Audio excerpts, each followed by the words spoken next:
I'm your host with the most, Welcome 23. Joining me for High School Story, Class Act, Book 3, Chapter 5. Cold Feet. At rehearsal. Caleb, Graham, we need you. I was new to the theater department last show, and I was fine. You will be too.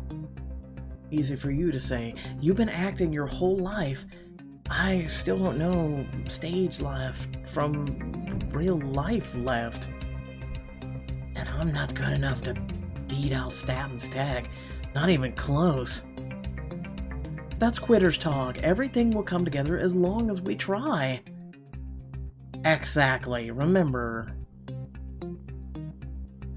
you both bring something special to the show. Graham, you build the coolest robots. Caleb, you make a perfect Antonio. You really think my robots are cool? I mean, that's nice to hear, but acting aside, half of this old English talk is still gibberish to me. So we'll teach you. Caleb, step us outside and run your scene with Erin. She knows her Shakespeare. Graham, pair off with Sky. Put your visionary heads together to brainstorm special effects like the world has never seen. Let's get to work instead of marinating on our self-pity. John, take it from Prospero's final song. You got it. Everyone get ready to clap when I begin to beg you to free me. Soon, rehearsal resumes its rhythm. John performs this song on stage, emotion playing on his face. But release me from my bands with the help of your good hands. Gentle breathe of your good hands. Suddenly, Crandall's voice cuts through John's song. I don't like it. The scene is ridiculous. I agree. Stop it immediately. Half the theater jolts and turns to stare in alarm. Whoa, I didn't realize you were here, Mr. and Mrs. Crandall. You just can't... What about isn't working for you? Why would Prospero give up his magic? It's so unrealistic that he's willing to relinquish his power. Well, why don't you question Shakespeare? It's the most meaningful thing he does in the whole show. It has to stay. With all due respect, you just can't change Shakespeare. He's Shakespeare. He wrote the ending that way for a reason. Yes, and I'm sure he never meant it to be a musical. Don't be a hypocrite. There's a change in the medium, and then there's the fundamental change in the message itself. I like Prospero fellow with his magic. You should remember who's funding your show. Let's have him be a duke again, and still be a wizard. It will be worlds better. You hear a few shocked whispers, but no one dares raise a voice to protest. Fine, we'll cut the song if we truly must. Good boy! And while you're at it, your Ariel could use some better direction. She's your weakest link. Oh, I'm sorry. Never seen enough for today. We've seen enough. Next time, we expect improvements. With that, Mr. and Mrs. Crandall get up and exit the theater. The cast erupts in a further heated discussion. For Statton has to stomp on us now this? It's no way we're gonna win Spotlight now. Or even have a good show at this rate. The play doesn't make sense without the ending. This is ridiculous. What if we pretend to cooperate? You mean pretend to cut the ending, but sing it on stage when we're performing it for real? I'm in. We can't. What if they take away our plane tickets home, or get Mr. Olsen fired? Well, I'd love to go behind their backs, Emma's right. They're powerful and it's not worth the risk. My bad acting isn't helping. I should have stuck to sports. Maybe you should find someone else to play Ariel. Oh my god, not you two. Hey, don't say that. Cut yourself some slack, you're new to this.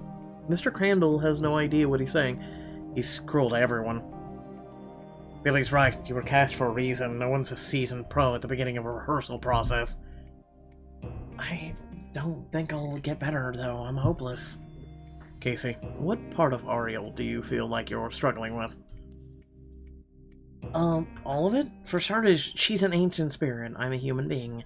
I don't know how a spirit is supposed to think. Perhaps you should focus less on the spirit aspect and more on her human-like attributes. Yeah, Ariel's super playful, funny, just like you. I don't think I understand the script enough to get any of her jokes. I bet we just have to find the right way for you to tap in Ariel's head, and then you'll be fine. You know, back in my acting days, a little method acting did the trick when I felt stuck in my own head. Method acting, you say? That gives me an idea. Hey, Casey. I dare you to come to a restaurant with me and stay in character as Ariel the whole time. I'm over here saying I'm hopeless, and you're challenging me to do a really hard thing? That's not how this works. No, that is how this works. It'll be fun, I swear. I'll be in character too. First one to break owes the other a big slice of chocolate cake for dessert. That sounds like fun. I want to do Shakespeare for cake too. That's the spirit. Now come on, Casey. Like you used to say when we were kids, I double dog dare you. I can't back down from a double dog dare. I don't think anyone can. Casey glances over at you with a pleading look. I'm only doing it if you're in, Billy. I'm no match for Rory alone. Works for me. You can both chip in to buy me the most decadent piece of cake of my life. Take the dare with Casey and Rory to improve your chances of winning at Spotlight. Why is it always me? It's on. We may as well skip dinner and start with dessert, because we all know who's gonna win. So bold. Let's see if you can back that up with your acting skills. You know, if this has a shot of helping Casey with a role, you're free to use rehearsal time. You three are excused. But no goofing off beyond the confines of that bet, that is. I'll keep everybody on track, I promise. We'll be back after to pick up Sky. Why don't we bring Sky with us, ? After a brief ride in Rory's car. So the bet is we have to stay in character until the others stop, right? Exactly. Let's set some ground rules before we go inside. Good idea. First rule, no accents. The bet's about words we choose, not how our voices sound. Right, and it's totally in bounds to trick each other into breaking character. Sneaky, I like it. Last ground rule, since I'll be Ferdinand, I'll say romantic things to you, Billy, but strictly as Ferdinand. I would never want to get in the way of you and Sky. Good girl! Good girl. Oh, good thinking, yeah, I'd appreciate it if you didn't kiss me or anything. Now that would have been awkward to a third wheel, even if it wasn't real. The cafe is our stage. Once we step in front of the audience, there's no going back. Everybody ready? I have stage fright. Fight through it. We're opening the door. Alright, enter Ferdinand, Milo, and Ariel. Starting now. You take a deep breath and step into the cafe, waiting to be seated. The waitress approaches you. Hello, how can I help you? Sarah, dost thou have a table for 3? Sorry, what was that? Mine own soon-to-be prince, and the spirits wanteth a table for 3, good madame. Oh, you're talking like ye olden days. Come witheth I... You stifle giggles, looking over to see how Casey's doing the same. The waitress leads you to a table, and the 3 of you sit down. May have some good choice. Wow, my god, this is gonna get old real quick. Mayhap some good has come of being shipwrecked on this island, for the food is like any I've ever had before. What is this device you call fries? They are born from the earth and doused in oil. They contain, my father's magic. I must journey to the chamber pot. I have eyes across this whole island, and somewhat is amiss in these stalls. With a strange grin, Casey jumps out of her seat and skips off to the bathroom. She's been odd and unpredictable ever since my father found her, but at least she's useful. There's so much you've yet to teach me about this island. I cannot wait to discover it all by your side. Casey returns and flips her chair backwards, straddling it and resting her arms on the back.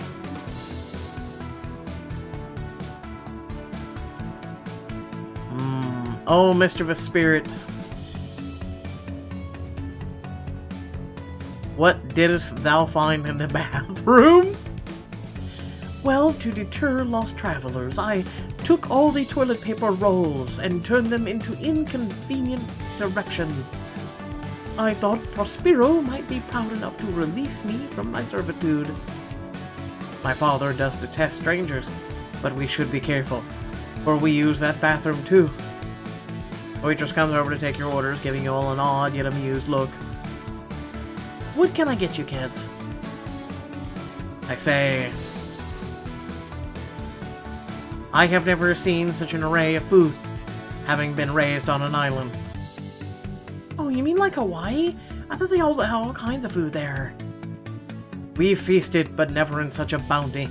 I'll have this thing you call a burger. Right, okay. How would you like that cooked? Soon your food arrives, you all dig in.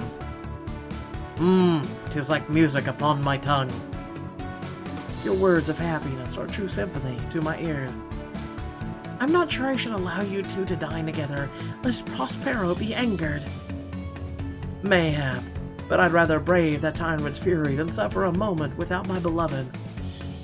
You all banter on in character. After a while, you order desserts, and when it arrives, you hear the characteristic sound of Rory's cell phone ring. Rory immediately picks it up. Hi, Mom, what's up? Oh, you done screwed up? Within a second, Rory's face goes beet red. Oh no, Mom, nothing, it's fine. Yeah, I'll get milk and cereal on my way home. As she talks to her mom, you and Casey crack up. Rory hangs up with a defeated sigh. She murmurs under her breath, Hey, Ferdinand wouldn't have been a good son and picked up groceries too. Ah, yes, but you were speaking in a strange tongue. Rory sticks her tongue out at you and you grin smugly. Billy, wanna call it a tie with Casey? You both look really ready to be yourselves again. Only if we meet and share the prize. No, I'll buy you each a piece of cake. You earned it. What do you say? Both nod vigorously. Yes, thank God. It was becoming too much. I miss speaking like a normal person. I'm not gonna hold out much longer. Beating Rory was enough. Rory flags down the waitress and orders. Sweetest reward of all. You and Casey both dig into your slices of cake as Rory watches, a smile on her face. Rory, give me your fork. What? Why? Reach over for Rory's fork and scoop up a piece of cake, handing it to her. Aw, Billy, no, you won fair and square. Maybe, but you were the one behind the great idea, so be quiet and eat the chocolate. You practice being character at a cafe. You guys, I think it worked. I actually get Ariel now. She likes to have fun, play jokes on people, but really she just wants her freedom. Yes! Honestly felt like I was having dinner with Ariel, not Casey. Me too. We should never do this again, or make this tradition. We should take the whole cast here sometime and all be in character. That'd be super funny. I'm so in. No way. Never again. That waitress thinks we're insane. At least we were very entertaining, but I get you. Let's away. Let's go in Shakespeare. I thought we were done. Oi, but this is what our dreams are made of, dear cousin. I'm not your cousin, I'm your sister. You all head back to the car, laughing and improvising in mangled old English. Over the weekend, you lay sprawled in your bed, working on memorizing your lines. You have often begun to tell me what I am, but stopped and left me to a... what, bound? No, that's not it. Come on, Billy, you know this. Sounding great, bro. Casey, knock first. You just throw a pillow at her and she just barely dodges. I did. You were focusing too much and hard to hear something, so come on. Anyway, Rory's outside wondering if you were still doing some prom committee thing. We're looking at venues today, I totally forgot. Yeah, you better hurry up and go. If prom isn't cool, I'll hold you personally responsible. Prom will be the coolest school event ever. Just you wait. As your heartbeat returns to normal from being startled, you put down your script and rush downstairs. After a quick drive into town, meet up with the prom committee, sipping the last dregs of strawberry smoothie you stopped for on the way. I've never helped plan a dance before, much less something as big as prom. That means you'll have fresh ideas. It's always good having new hands on deck. I appreciate that you all came on a Saturday. We have a ton of locations to check out. Course, bruh. What was I gonna do instead, homework? That actually might be better use of my time. AJ, you joined prom committee? I thought you'd be home working on stuff. I wanted to get out of the house and it seemed like the best option. Unquestioned, appreciate my brief, fun-loving behavior. Oh, this beats the TV marathon I planned. Plus, I helped prom committee last year, so I'm kind of like a professional now. Whoa, you can get paid for planning prom? Do you have a certificate or something? Oh, God.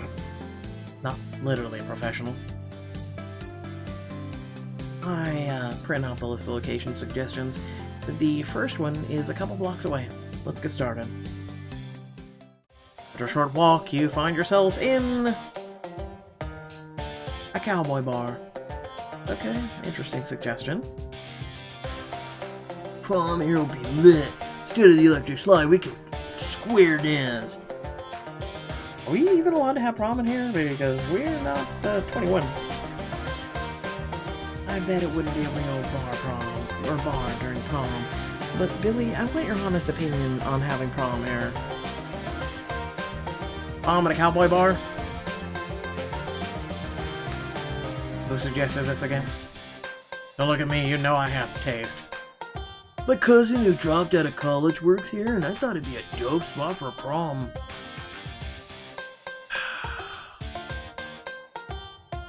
Places at all. Jukebox, weird animal head, even mechanical bull. A surprisingly convincing pitch. Mechanical bull could be fun at prom. Billy, I think it'd be really funny if you challenged a mechanical bull. You're on. I may be clumsy on the ground, but I am highly skilled on holding on to something of moving objects for dear life. Children focus. We have other venues to look at. I'm picturing it. Everybody trying to hold on in their dresses and heels. It'd be fun. Nope, vetoed. Moving on. Next, you visit a cat cafe. What? Does this exist? I found my true homeland. I thought that was the cowboy bar. Now you want this? We can't have prom here. All the cats would get spooked. You're right. They look so cute in little gowns and tuxes, though. Rory stoops down and scratches a cat under the chin. Either of these are real venues. At this rate, I'm scared we're gonna search all day and not find anywhere to have a prom. I'm sure it'll be fine. As long as we're here, maybe a cat break would help us feel refreshed. They're also cute. I think that's a good idea. We'll regroup in 20 minutes after snuggling some fluff balls. Plop down on the cushy floor, wooing cats with various cat toys. Come here, kitty. Kitty crawls in your lap and you snuggle it close. You notice AJ sitting nearby with a textbook open in his lap. You're surrounded by adorable cats and you're studying. I've been avoiding doing much of anything at home, including studying, ever since my mom started bringing some guy home. Mom's dating again? Seems a little fast. Wasn't that divorce like last month? Oh, the final piece of paperwork was signed. Well, if you need someone to study with, let's go to the library together. Way more effective and for focusing than Cat Cafe. BS. Might take you up on that. I never realized how much I'd miss Mohit bothering me while I was trying to focus. Are you calling me annoying? No, but you'd be welcome alternative to isolation, and you're distracting in a good way. We're interrupted by Rory waving her arms to get everyone's attention. Alright, it's time to pull ourselves away from the kiddies and continue on the hunt for prom venues. Based on the sound of the next place on the list, I think our luck is about to turn around. After a brief drive to the docks, you follow the group onto the ship and your jaw drops. Oh wow, it's totally perfect. Gaze across the cruise ship, taking in all the details. Cruise ship.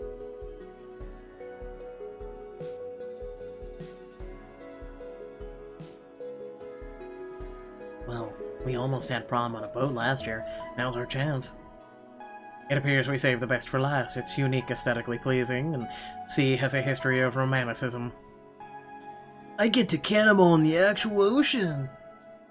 Or not. From this height, you might not make it back. Oh, don't tell him that. Promises. Promises, Aaron. But there's a pool. We'll have to tell everyone to bring swimsuits under the prom clothes. Looks like it's settled. Then I can't wait for a mid-prom costume change. Now comes the part where we pick a theme, right? I had an idea that I think would really be awesome.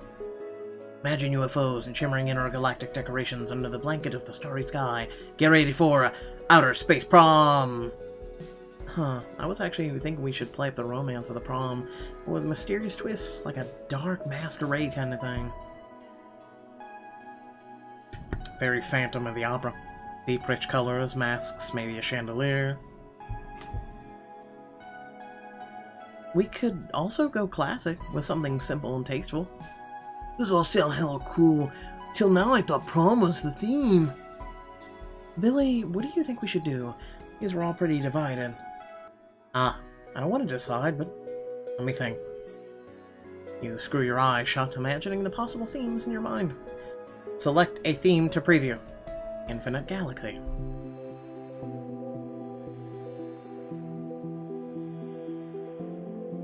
Okay, not bad, not bad. I like this theme. Even though the one thing literally looked like a football. Dark Masquerade. They're literally both the same kind of theme. Even though I kind of like this, dig this one. Simple decorations. I'm going to assume this one is literally the non-diamond choice. Not bad, I like the watercolors.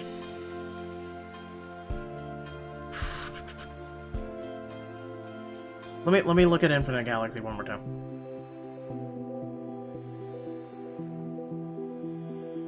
I mean, I get it, it's a moon, but it also looks like a sea. Man, I don't know, this is really hard. I like Dark Masquerade, though.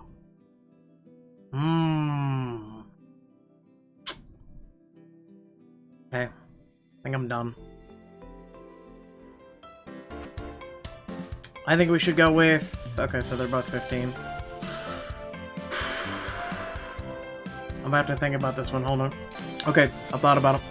Outer space theme, it kind of goes well, especially since it'll be a starry night, hopefully. Dark Masquerade theme, it makes sense as well, but I like outer space themes more, so outer space. There's nothing more magical than stars and planets, plus we already have the actual night sky as decoration. We'll make colorful shooting stars to hang up, and I bet the sky will be clear enough to see some real planets. This is gonna be perfect. I'm sure I can wrangle our set design crew from the theater to help out. We should paint Venus, the planet of love. I hope somebody dresses up like an alien. I can already see things coming together in my head. Then a craft store trip for supplies. And a general shopping trip. I need to find the perfect dress. Like, the spotlight coming up soon. And prom coming up right when we get back. I don't know how I'm gonna sit in class. If I had to guess, you'll spend class giving cute notes to Sky under your desk. Or not, you don't know what I'll do. Jeez. Invasive, aren't we? Next Tuesday after school. You and H are studying together in the library, books strewn around you. I explained permeations to me earlier. Here, the formula works like this. I don't see why I should care what Bob's likelihood of picking a red shirt is. Shouldn't I be factoring in his personal style habits, and not just how many shirts of different colors are in the closet? That probably happens in a more advanced statistics class, but for now, pretend he chooses with a blindfold. As you help AJ through the statistics homework, you hear a familiar, excited voice piercing the quiet of the library. AJ, you didn't tell me Billy would be here too! Mohit sprints up to you, proudly holding out a library card. Neat! I got my picture taken for my very first library card, so I can write a book report for on my very first favorite series about cats who... Mohit, shush, you'll disturb other people. A man you've never seen before claps a hand on Mohit's shoulder. Hey, kiddo, remember to use quiet voice in the library like this. Stranger lowers his voice to a whisper, making Mohit giggle. You notice he's holding hands with AJ's moms as they come up to your table. Hey, sport, AJ. AJ frowns, furrowing his brow, hiding behind his textbook. Undeterred, the stranger turns to you next. You must be Billy. I'm Jim. Hi, Jim. Nice to meet you. Jim's whole face lights up and he extends a hand. You shake it. AJ and Sharita have told me all about you. I hear you're gonna be on Broadway. Ah, that's so sweet. I'm not Broadway material yet, but we'll see. Also, I'm not sure who you are. He's my mom's new boyfriend. Jim's gonna be my dad number 2. I don't know any other kids who get to have 2 whole dads and a mom. Well, Mohit, cute kid, by the way. There's open relationships, and basically, no. Pretty's face turns red and she coughs. Jim's just a close friend, not a second father. Nah, he's more than a friend. I saw you 2 kissing. You only have one real dad, Mohit. Mom and Jim are just seeing each other. What does seeing each other mean? Is that when they smile at each other before they kiss? Kids are freaking adorable, aren't they? Mohit's excited voice booms through the library, and a few disgruntled older women turn to glare at him. Hey, Mo buddy, let's play a game. How about we pretend you have superpowers and you just talk with just your thoughts? Yeah, that's cool. I mean... Mohit zooms to a bookshelf, picking out a book and mouthing words at you. Pointing to the cover, Jim makes a thumbs up as if he understands.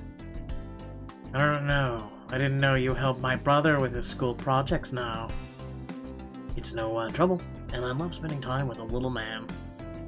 Besides, AJ, I was hoping we could spend time together, all 4 of us. Jim goes over to the wildly gesticating Mohit.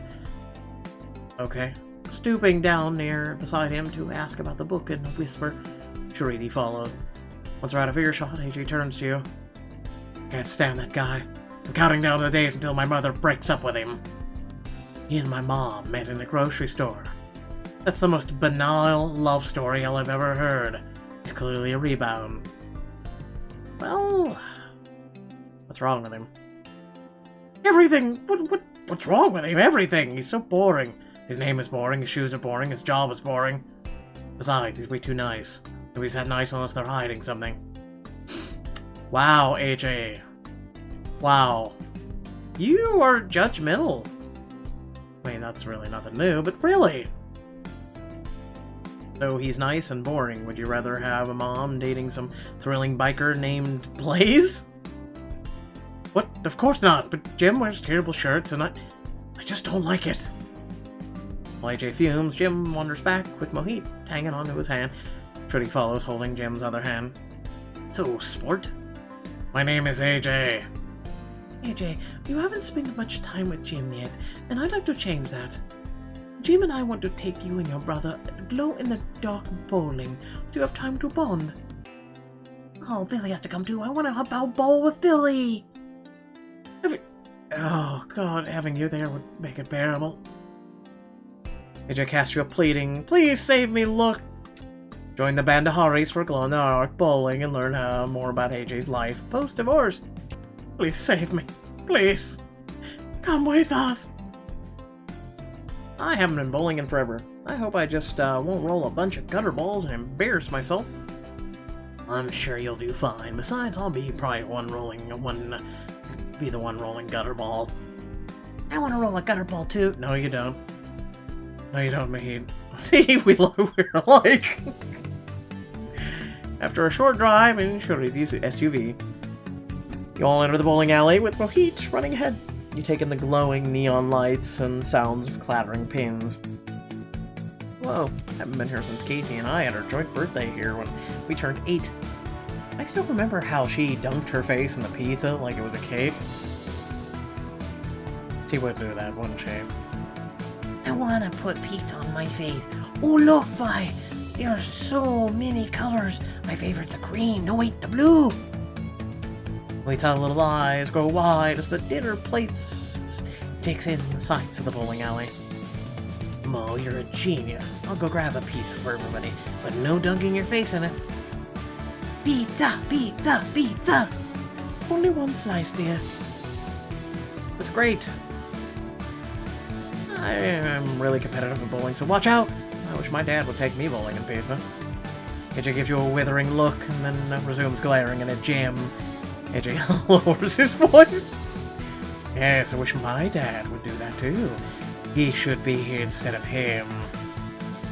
As you begin the round, Jim puts his hand over Mahit's on the bowling ball, showing him how to throw it. You and AJ sit on the table a few feet away, munching on pizza as you turns away. It keeps going inside instead of hitting the pins. Well, that's what you know as a gutter ball, little man. You'll get it. It just takes a couple tries. Keep your arms steady and really commit when you let go. Remember to follow through. With a determined face, Mahit heaves the ball up with Jim's help and lets it fly right into the middle of the pins. I got him! 1, 2, 3, 4, 5, 6, 7, 8 whole pins went crash! Boom! You learn so fast. Jim's such a good teacher. Brigadier Mix takes Jim's hand and beams and he kisses her cheek. I was quite the bowler in college. I went almost every weekend with my friends. AJ rolls his eyes and mutters to you. Guess that's why he never did anything important with his life. Oh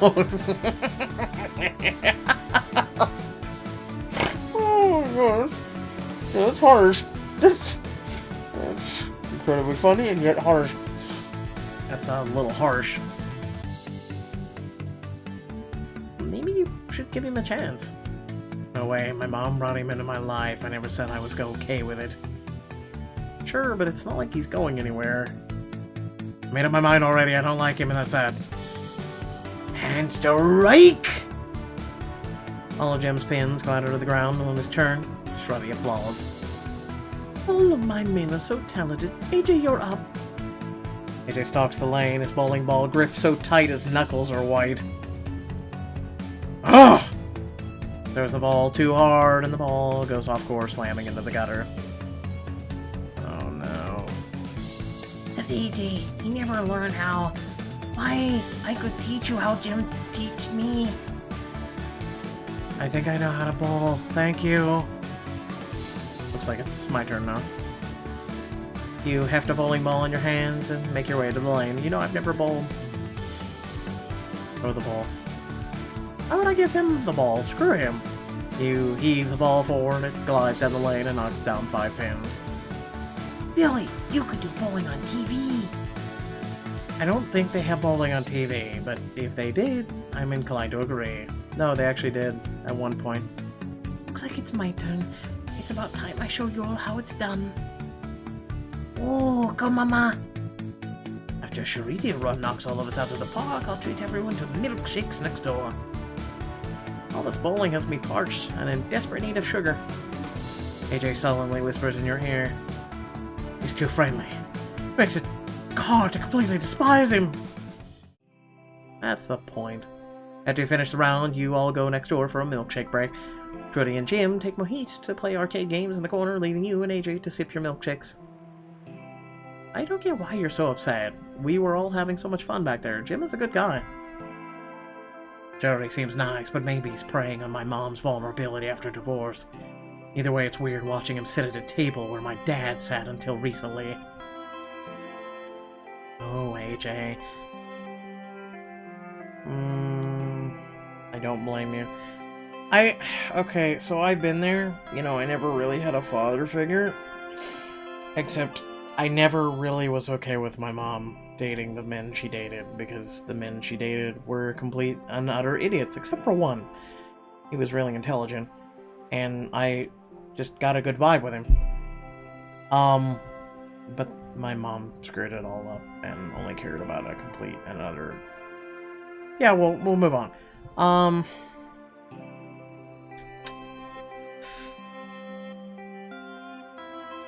You can be nice to him without him being family. Like you said, he might not even be around too long. If only my mom would hurry up and dump him. Oof, AJ. He's around for everything these days. He even picks Mohit up from school when I'm running rehearsals. Think of it like this. You might hate him, but right now he's making your mom happy. And he's good for Mohit. Like, so maybe it's not all bad. I wish you would wallow with me instead of being the voice of reason. Darn, jammed to the pits of heck. Remember? Jay snorts with a dry laughter. Much. Really, though. Theatrics aside, you're right. You're always good at that. It'll just be hard to accept. Nobody's rushing you. Jim doesn't even seem mad that you're not acting like his friend. But it's obviously stressing out my mom. Maybe I'll try and give him a shot. It may kill me. That's the spirit. Not the last sentence, but the first part. Soon, Mohit, Jim, and Sharita return. Mohit carries a big, stuffed bear. Bye, Lord Billy. Look what Jim and I wanted the hook game. Very nice, Mohit. Jim's clearly a multi-talented man. Sharita smiles as AJ gratefully, and he pretends not to notice. Means a lot from the theater, Virtuoso. You know that hook machine has me feeling lucky. Maybe head for a rematch at the bowling lane? I mean, but first we have to name your new friend, Mohit. You all head back to the bowling alley, laughing and brainstorming stuffed animal names as you go. A few days later, after school, you're hanging out in Rory's living room, eating snacks and half paying attention to the television show in the background. I can't stop thinking about the prom. I hope it's just as romantic as the movies. With us behind the wheel, it will be. I found an awesome website for floral arrangements this morning, and I'm trying to book a DJ ASAP. I was thinking, what if we go shopping for prom clothes in London? It's one of the fashion capitals of the world. Or maybe we'll stop in Paris. I hear Europe is so small that you can hop whole countries in a couple hours. Either way, shopping in Europe together and watching all the fashionable people walk by sounds like a literal dream.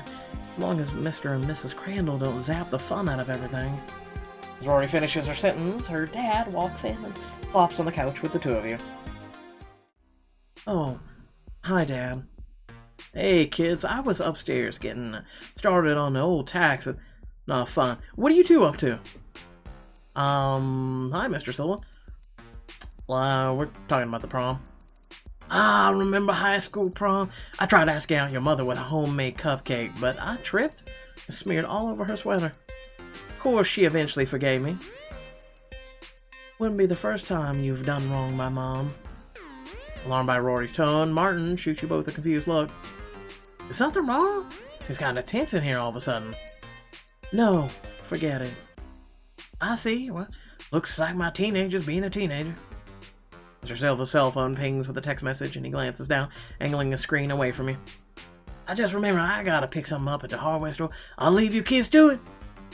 With a tired grunt, Martin pushes himself off the couch and starts pulling on his shoes by the door. There's no way he's gonna go to the hardware store. I know. That's the same excuse he used last time. Just as Martin puts his hand on the doorknob to leave, Rory stands up from the couch. Rory, what's wrong?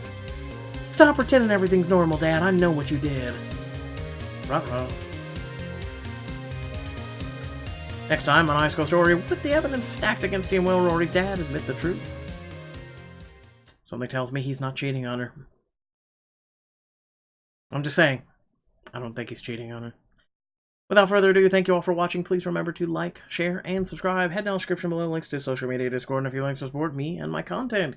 It's very much appreciated. Also consider hitting that bell icon to receive notifications, as well as hitting the join button. It's a great way of joining the channel, community, being a part of Locums Locos, and a great way of supporting the channel. It's very much appreciated. I don't know what else to say. Without further ado, thank you all for watching, and I will catch you all in the next video. Peace.